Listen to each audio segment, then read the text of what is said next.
everyone, it's Margot. Bonjour tout le monde, c'est Margot. J'espère que vous allez bien. Perso, moi ça va. Du coup, aujourd'hui, on se retrouve pour un nouvel épisode et je suis de retour pour vous parler du film coréen Dream, un drama du coup qui date de 2023 dont on a énormément entendu parler et qui est actuellement disponible sur Netflix depuis le 25 juillet, si je ne dis pas de bêtises. Donc voilà, je suis de retour pour vous parler de ce film. On en a pas mal entendu parler, ça a pas mal été aussi médiatisé. C'est le film avec Park Seo-joon et IU, je pense que vous en avez pas mal entendu parler, qui parle de sport et de football plus particulièrement. On en a entendu parler pendant 1 an, voire 1 an et demi avec des photos de promotion et il est enfin sorti et je vais pouvoir vous donner mon avis parce que je l'attendais pas mal. Bon, pour les acteurs principaux, du coup, c'est Park Seo-joon et IU. Après, bien évidemment, vous avez d'autres acteurs qui sont assez connus, mais c'est surtout ces deux acteurs-là qui sont les têtes d'affiche. Park Seo-joon, il a joué dans What's Wrong with Secretary Kim, Fight for My Way, il a fait énormément de drama. Et IU, pareil, elle est chanteuse et actrice. Elle a joué il y a pas longtemps dans My Mister. Elle a aussi joué dans le film Broker en 2022, si je ne dis pas de bêtises, un film de Koreeda qui était au Festival de Cannes.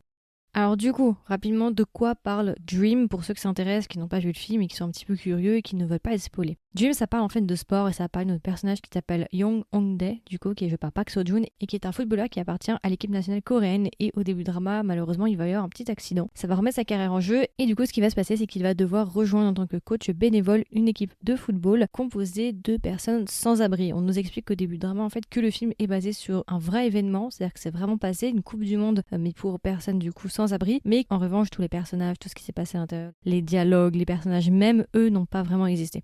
Du coup, en fait, Hongdae va intégrer cette équipe-là de football pour essayer un petit peu de redorer son image. Et le personnage de IU, qui est Isomin, elle, c'est la journaliste slash réalisatrice qui est chargée de filmer un documentaire sur lui pour remonter sa cote de popularité. Donc le drama va traiter de ces deux personnages-là, de leur amitié, et à côté, on va aussi suivre l'équipe de football et justement leurs problèmes, leurs obstacles et leur progression aussi pour cette fameuse Coupe du Monde qui doit arriver en tout cas à la fin du film et leur préparation justement pour cette Coupe du Monde-là.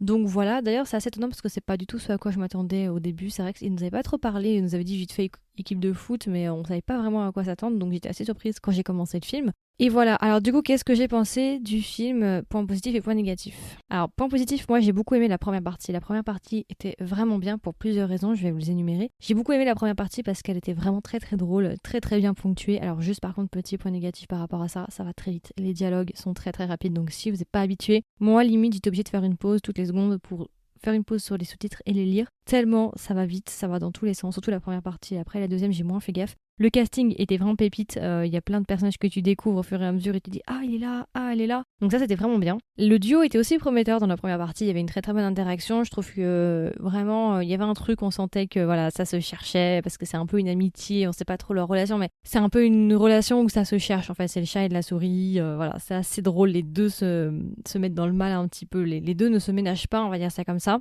Duo très prometteur dans la première partie, les thèmes aussi très prometteurs sur l'insertion des personnes SDF, des personnes sans abri dans la société, la manière dont elles sont vues aussi par la société. Donc vraiment des très très bons thèmes, très prometteurs dans la première partie. Et enfin, en règle générale, Park Seo-joon, on s'est connu, il est très très bon dans la comédie, c'est quelque chose qui lui va plutôt bien. Et c'est vrai qu'il était plutôt drôle et j'aimais bien ces petites interactions, surtout en fait les moments où il était drôle, c'était principalement avec IU. C'était quand ils avaient des interactions ensemble, c'était surtout là où ils étaient drôles. Et Park Seo-joon, bon bah voilà, il est bon dans la comédie, ça c'est pas une surprise, on le savait déjà.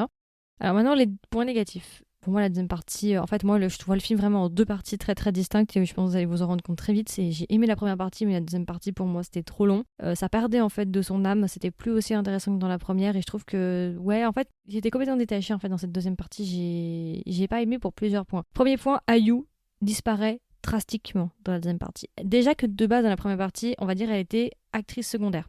Mais alors, dans la deuxième partie, elle est mise au rang de caméraman. Sans mauvais jeu de mots, parce que dans le drama, elle est censée être une caméraman, ou caméra-woman, comme vous voulez. Mais là, elle est vraiment mise au rang de caméraman. C'est-à-dire que dans la deuxième partie, elle ne parle quasiment pas.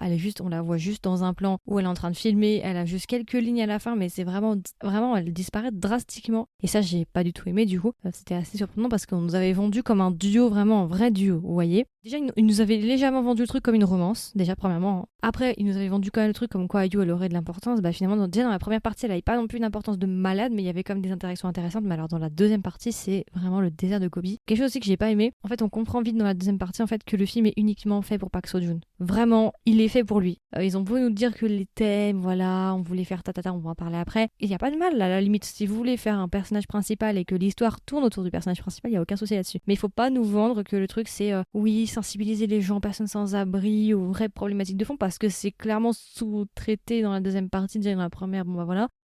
Après, pour certains, ça va être un point positif, hein, mais ce que j'aime pas trop, c'est que du coup, en fait, on comprend que Oh Young-dae, c'est le personnage principal, tout tourne autour de lui, et que le reste, en fait, c'est plan secondaire. Donc, IU, c'est vraiment plan secondaire. Les personnes sans abri et l'équipe de foot, c'est plan secondaire. C'est surtout ce personnage-là, comment il va arriver justement à prendre des décisions drastiques dans sa vie, changer son caractère et changer sa manière de voir les choses. On suit plus ce développement dans ce personnage-là que réellement une histoire de sport.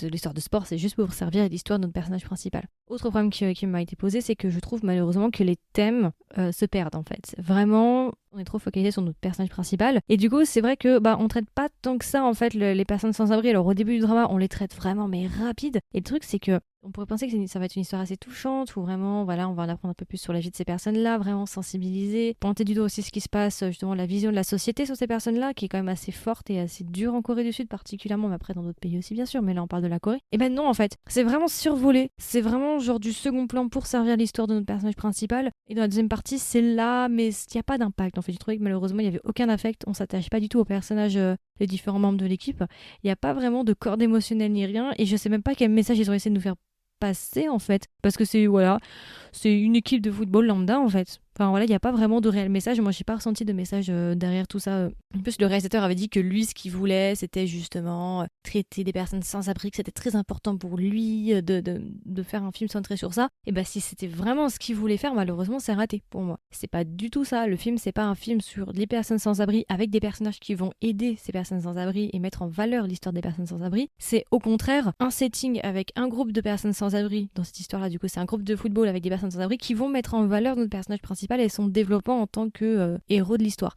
C'est plutôt l'inverse. Donc je trouve que pour moi, c'est un pari en tout cas raté pour ça. Donc je trouve ça dommage parce que même ça n'a pas été vraiment fait en fait à la fin de l'histoire. Je vais pas vous en dire trop sur ce qui s'est passé à la fin de l'histoire, mais voilà. Je trouve malheureusement que finalement, ça dépend pourquoi vous venez voir l'histoire. Si vous venez voir l'histoire pour Park Seo-joon et Park Seo-joon uniquement, vous ne serez pas déçus parce que c'est lui et encore lui dans l'histoire. Par contre, si vous veniez pour le duo, pour avoir un duo Park Seo-joon IU, ou vous veniez pour IU, ou vous développez un intérêt pour ces personnes sans abri dans la première partie, vous allez être déçus parce que ça prend pas du tout la tournure que ça aurait dû prendre et je trouve que ça perd vraiment de vie. Et je trouve que c'est un peu sans vie dans cette deuxième partie. Je trouve que l'intérêt vraiment disparaît très rapidement. En tout cas, pour moi, j'ai décroché un peu dans la deuxième partie. Et toute la partie où il y a la Coupe du Monde, franchement, malheureusement, je m'en fichais un peu en fait. J'avais pas. Voilà, je trouve que ça, pour moi, ça n'a pas été forcément géré de la manière la plus habile. Et je trouve ça dommage parce que c'est surtout quand même IU qui disparaît quand même assez drastiquement. Et ça, je comprends pas trop parce que je vois pas l'intérêt de nous l'avoir mis sur la tête d'affiche. Si c'est pour que dans la première partie, elle est là, mais dans la deuxième partie, elle disparaît quoi. Ça me fait un petit peu le même effet que. Il y en a 5 qui vont rire. Project Wolf. Mais je crois que Project Wolf, il avait peut-être même plus de temps d'écran qu'IU. Mais voilà, si vous avez la référence, on a fait un épisode dessus il y a quelques temps.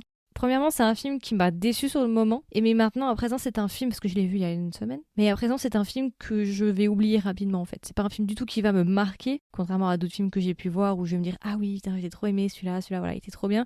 Donc voilà, et du coup alors est-ce que je recommanderais le film ? Pas nécessairement en fait. Pour moi c'est pas un film à voir. C'est pas du tout un film coréen qui pour moi vraiment est à voir en fait. Un indispensable, une pépite, un chef-d'œuvre ou ce que vous voulez, pas du tout. Je le recommanderais juste à la limite si vous me dites oui j'adore Park Seo-joon, est-ce que tu penses que je peux aller le voir ? Oui vas-y. Parce que c'est Park Seo-joon, son histoire, lui et rien que lui. Si tu aimes l'acteur, tu vas être servi, voilà, il y a que de lui quasiment.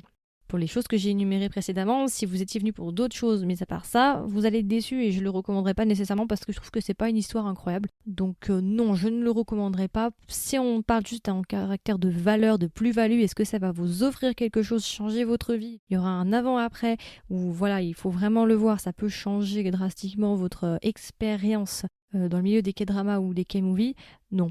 Franchement, ça va rien changer. Enfin, vous allez très bien dormir la nuit et le lendemain, vous aurez sans doute oublié le film. Donc voilà. Et du coup, alors si je devais donner une note à Dream, combien est-ce que je le mettrais sur 20 ? Je lui mettrais 14 sur 20. Voilà. Pour moi, ça ne passe pas la barre des 15. C'est pour moi, malheureusement, une déception. Après, c'était pas non plus une super grosse déception dans le sens où j'étais pas à fond comme je suis à fond sur DP saison 2 ou ce genre de choses. Vous voyez, c'est pas non plus ou Shadow Detective saison 2 aussi. J'étais pas émotionnellement impliquée dans cette sortie-là de film. Mais légère déception quand même. Heureusement d'ailleurs que j'y mettais pas pas trop impliquée émotionnellement dans cette histoire-là en l'attendant vraiment ardemment, parce que sinon j'aurais été extrêmement déçue. Donc voilà, c'est à peu près tout du coup pour mon review sur Dream. N'hésitez pas à me donner vos retours parce que je pense que parmi ceux qui vont m'écouter, il y en a peut-être qui l'ont vraiment aimé parce que je pense que vous avez aimé Park Seo-joon, je pense qu'il y a ça aussi. N'hésitez pas à me donner vos retours, est-ce que vous l'avez aimé? Je serais un petit peu curieuse de savoir vous ce que vous en avez pensé, qu'on voie un petit peu les avis divergents, ça serait intéressant de voir ça. Si vous l'avez pas aimé, n'hésitez pas à me dire ça, il y aura une section commentaires si vous m'écoutez sur Spotify. Sinon, vous pouvez venir me voir sur TikTok et Instagram, il y a un lien dans ma description avec toutes mes informations, vous pouvez juste cliquer et vous trouverez tous mes réseaux sociaux. Si vous aimez bien ce que je fais, vous aimez bien le podcast, vous voulez aussi avoir les updates et vous voulez être au courant dès qu'il y a une nouvelle sortie, n'hésitez pas à vous abonner au podcast, soit sur Spotify ou Apple Podcast. Maintenant, vous avez la possibilité de vous abonner. Et enfin, si vous aimez ce que je fais et vous voulez un peu plus m'aider pour que le podcast soit davantage découvert, n'hésitez pas à laisser une note pareil sur Spotify ou Apple Podcast en fonction de la plateforme sur laquelle vous m'écoutez. Donc voilà, c'est à peu près tout. Je vous souhaite une agréable journée ou une agréable soirée et je vous dis à la prochaine pour un nouvel épisode. Bye bye!